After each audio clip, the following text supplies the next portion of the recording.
Nah, jadi kalau dengan Sayyidah Khadijah, Nabi menjalankan monogami. Ya. Nah, sementara setelah itu Nabi menjalankan poligami. Ya. Nabi mendidik umatnya, poligami begini loh. Jangan cuman fokus kepada urusan syahwat aja. Ya. Tapi poligami itu lebih diarahkan kepada penegakan keadilan.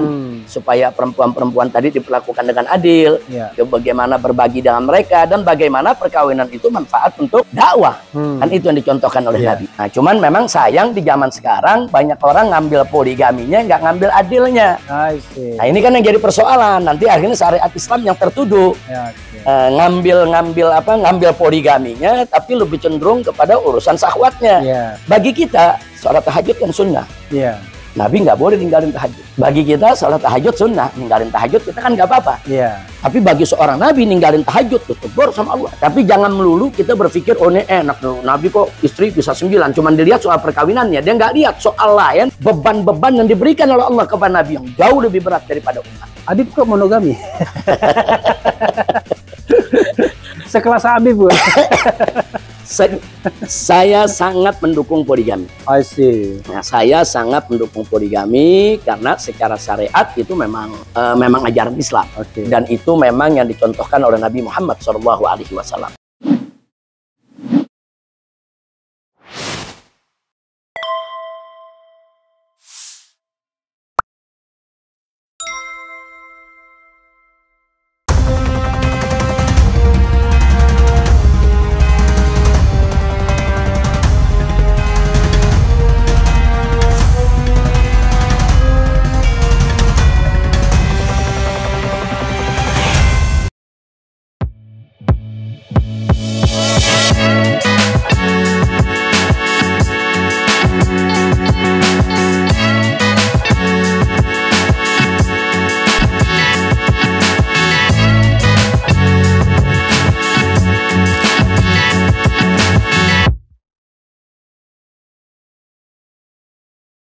Dengan tujuan supaya bisa jadi pegangan buat umat untuk membedakan mana yang pantas untuk dikafirkan, mana yang nggak boleh dikafirkan.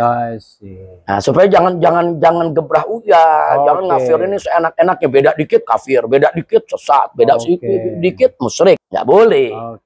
Bib, ini mewakili kegalauan saya sebagai orang awam ya. Saya orang awam soal agama. Kan Rasul itu beristri 9 ya. Iya. Itu kenapa, Bib? Maksud saya kan yang dibolehkan 4. Ya. Sorry. Jadi sebetulnya jumlah istri Nabi alaihi salatu wassalam semua ada 12. Oh, 12. Ya, hanya ada yang meninggal saat hidup Nabi, ada yang ditinggalkan oleh Nabi menjadi janda. Iya, jadi yang kalau yang Nabi nikahi itu ada 12. Yang ditinggal mati oleh Nabi ada 9. Nah, berarti kan yang lain meninggal pada saat Nabi masih hidup. Terus ada catatan juga pada saat Nabi memperistri Khadijah sampai wafatnya Khadijah, Nabi itu melakukan monogami. Nah, jangan lupa tuh love story-nya Nabi dengan Siti Khadijah radhiyallahu anha yang luar biasa. Nah, kemudian begitu masuk fase berikutnya sepeninggalnya Khadijah, ini ada nama-nama istri Nabi ini kita tulis. Yang ini nih di sana Khadijah ya. Nah, ini yang kedua nih. Begitu Khadijah meninggal, Nabi kawin dengan Siti Saudah. Sayyidah Saudah. Habis Saudah baru Aisyah. Ya kan? Habis Aisyah baru Hafsah. Siti Aisyah putri Sayyidina Abu Bakar, Hafsah putri Sayyidina Umar. Kemudian berikutnya ada Zainab binti Khuzaimah. Itu. Ya, jadi yang keberapa tuh? Yang 1, 2, 3, 4, 5 ya. Yang ke-6-nya Ummu Salamah. Nah, habis Ummu Salamah yang berikutnya lagi tuh ada Zainab lagi. Zainab binti Jahash. Jadi istri Nabi yang bernama Zainab ada 2. Ada Zainab binti Khuzaimah, ada Zainab binti Jahash. Terus yang berikutnya ada Juwairiyah.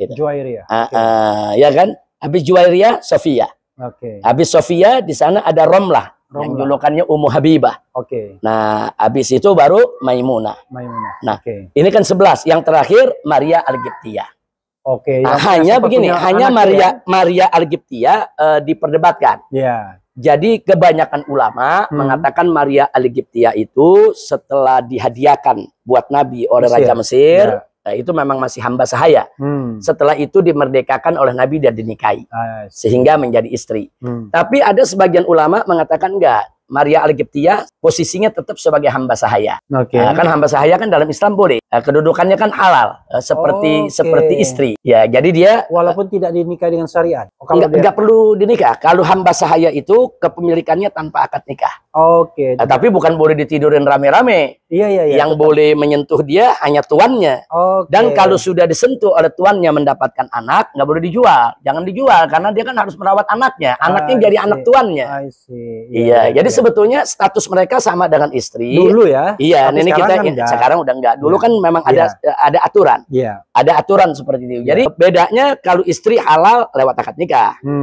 Kalau hamba sahaya halal lewat kepemilikan. Dirinya dimiliki oleh tuannya. Tapi ada aturan-aturan yang nggak boleh disembarangi. Nah, jadi bagi mereka yang melihat Maria Al-Qibtiyah ini hamba sahaya, berarti istri Nabi cuma 11. Ya kan? Tapi bagi mereka yang melihat Maria Al-Qibtiyah ini adalah sebagai istri Nabi, 12. Maka istri Nabi ada 12. Nah, pertanyaannya kenapa harus 12? Kita mesti lihat bahwa menikahnya Nabi setelah Siti Khadijah itu lebih banyak didasari untuk kepentingan dakwah. Contoh, menikahnya Nabi dengan Siti Aisyah. Karena memang ayah Siti Aisyah kan Nabi luar biasa jasanya Sayyidina Abu Bakar Siddiq. Perjuangannya, pengorbanannya. Jadi dengan menikahi Siti Aisyah, hubungan antara Nabi dengan Abu Bakar Siddiq kan semakin erat. Sehingga Sayyidina Abu Bakar Siddiq tetap akan lebih bisa menjadi benteng daripada perjuangan Nabi kita Muhammad SAW. Udah gitu, begitu juga Siti Hafsah. Siti Hafsah kan anak Sayyidina Umar. Sayyidina Umar juga salah satu pembesar Islam yang luar biasa. Jadi konteksnya konteks untuk mempererat hubungan ya. Supaya dakwah ini lebih solid, lebih bagus, lebih kuat. Itu pun perlu dicatat. Yang dinikahi oleh Nabi dalam keadaan masih gadis hanya Aisyah. Yang lain kebanyakan sudah berumur dan janda. Seperti kayak Ummu Salamah, seperti Siti Saudah. Siti Saudah umurnya hampir sama dengan Nabi. Ummu Salamah begitu juga. Nah, jadi artinya kenapa mereka ini dinikahi? Ada yang dinikahi karena memang suaminya mati syahid dalam perjuangan. Istrinya juga semangat berjuang. Kemudian Nabi beristri. Jadi kalau kita lihat semua perkawinannya dalam konteks dakwah. Itu satu yang kita mesti catat ya. Yang kedua, walaupun istri Nabi itu berbilang dengan sekian jumlahnya, tapi sejarah membuktikan bahwa Nabi memperlakukan mereka dengan adil. Nah, jadi kalau dengan Sayyidah Khadijah Nabi menjalankan monogami, nah, sementara setelah itu Nabi menjalankan poligami. Nabi mendidik umatnya poligami begini loh, jangan cuman fokus kepada urusan syahwat aja, tapi poligami itu lebih diarahkan kepada penegakan keadilan, supaya perempuan-perempuan tadi diperlakukan dengan adil, bagaimana berbagi dengan mereka, dan bagaimana perkawinan itu manfaat untuk dakwah. Kan itu yang dicontohkan oleh Nabi. Nah, cuman memang sayang di zaman sekarang banyak orang ngambil poligaminya, nggak ngambil adilnya. Nah, ini kan yang jadi persoalan. Nanti akhirnya syariat Islam yang tertuduh ngambil poligaminya, tapi lebih cenderung kepada urusan syahwatnya, bukan urusan dakwahnya. Nah, itu yang kita salahkan. Poligami disyariatkan oleh Islam. Tapi kita minta mereka yang berpoligami, tolonglah bagaimana berpoligami itu, satu, mengedepankan dakwahnya, dan dua, tunjukkan bagaimana cara bersikap adilnya di antara istri-istri tadi. Jumlahnya kenapa 12?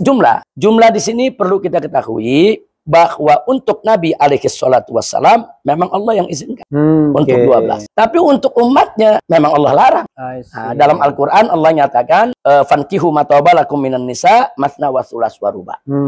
Jadi silakan kau nikahi perempuan-perempuan yang kau sukai, kata Allah dalam Al-Quran, yaitu 2, 3, atau 4. Artinya Allah yang membatasi. Sebelum ini nggak ada pembatasan. Makanya waktu Nabi 3 tambah 4 jadi 9. Jadi memang sebelum itu kan nggak ada pembatasan. Pembatasan itu kan datangnya belakangan. Jadi ada sahabat sebelum masuk Islam dia punya istri cukup banyak. Begitu dia masuk Islam ditanya kepada Nabi, bagaimana? Nabi bilang, kau pilih mana istri yang kau sukai, cukup 4. Yang lainnya kau lepaskan secara baik-baik. Nah, jadi artinya itu namanya kalau dalam hukum tuh retroaktif itu. Jadi artinya begini ya, kalau Nabi kan ada hal-hal yang memang khusus buat Nabi, nggak boleh buat yang lain. Nah, jadi nggak semuanya kan disamakan, ada juga yang khusus buat Nabi. Dan beratnya hukum juga ada yang khusus buat Nabi. Contoh, bagi kita sholat tahajud kan sunnah. Nabi nggak boleh ninggalin tahajud. Bagi kita sholat tahajud sunnah, ninggalin tahajud kita kan nggak apa-apa. Tapi bagi seorang Nabi ninggalin tahajud ditegur sama Allah. Nah, jadi tahajud itu bagi Nabi itu seperti kewajiban gitu di samping sholat lima waktu. Begitu juga kurban setiap tahun. Bagi kita kan sunnah. Tapi bagi Nabi wajib. Gitu. Jadi Nabi sendiri yang mengatakan ini wajib atasku, tapi nggak wajib buat umatku. Nah, jadi ada yang khusus buat Nabi, yang memang bukan tidak khusus buat umatnya. Tapi jangan melulu kita berpikir, oh ini enak tuh, Nabi kok istri bisa 9. Cuman dilihat soal perkawinannya. Dia nggak lihat soal lain, beban-beban yang diberikan oleh Allah kepada Nabi yang jauh lebih berat daripada umatnya. Nah, jadi kalau kita melihat siapa Nabi dan bagaimana aturan Islam, kita mesti lihat secara komprehensif. Kalau kita lihat secara komprehensif, kita bisa lihat, oh ya ini memang adil. Oh ya, pantas kalau Nabi dapat kekhususan semacam ini. Iya. Habib kok monogami? Sekelas Habib. Saya sangat mendukung poligami. Nah, saya sangat mendukung poligami karena secara syariat itu memang ajaran Islam. Dan itu memang yang dicontohkan oleh Nabi Muhammad SAW. Tapi dalam praktek kehidupan, saya ini kan sehari-hari kita berdakwah, kita berjuang. Dan berjuang kita, Pak Refli tahulah bagaimana berjuang kita nih keluar masuk penjara dengan beban yang banyak. Saya pikir dengan kondisi saya seperti itu, monogami itu lebih tepat. Nah, jadi ini persoalan, bukan persoalan selera nggak selera, bukan. Ini persoalan untuk teknis maslahat dakwah. Iya, jadi jangan sampai nanti kita dakwah udah begitu berat, pikiran kita nih bercabang. Hanya mikirin istri yang 1, 2, 3, 4, begitu. Secara Habib bukan Nabi kan ibaratnya kan. Iya, kan kita sangat terbatas sekali. Nah, kalau Nabi punya 12, wah Nabi kuat fisiknya, kuat mentalnya, kuat ibadahnya. Nah, saya melihat kan kita mesti lihat diri kita, Pak Refli. Saya lihat, wah kalau saya poligami, saya nggak bakal bisa adil nih. Wah kalau saya poligami, jangan-jangan nanti dakwah saya terbengkalai nih. Karena jangankan istri 4, istri 1 saja sebelum saya dibebas bersyarat nih, sebelum banyak perkara, itu di rumah mungkin dalam sebulan cuma 2 atau 3 hari. Kita ke Aceh ntar 14 hari, kita ke Kalimantan 14 hari, nanti kita ke Sulawesi, kita ke sana kemari. Kadang-kadang sebulan di rumah cuma 2 hari, di rumah cuma 3 hari. Tapi Habib putri berapa, Habib? Putri 7. Luar Produksi biasa. jalan terus. Jadi sebulan 2-3 hari tapi produksi jalan terus. Jalan terus. Sekarang udah punya putri. Tapi 7 itu putri semua ya? Putri semua. Dari 7 itu yang sudah menikah? 5.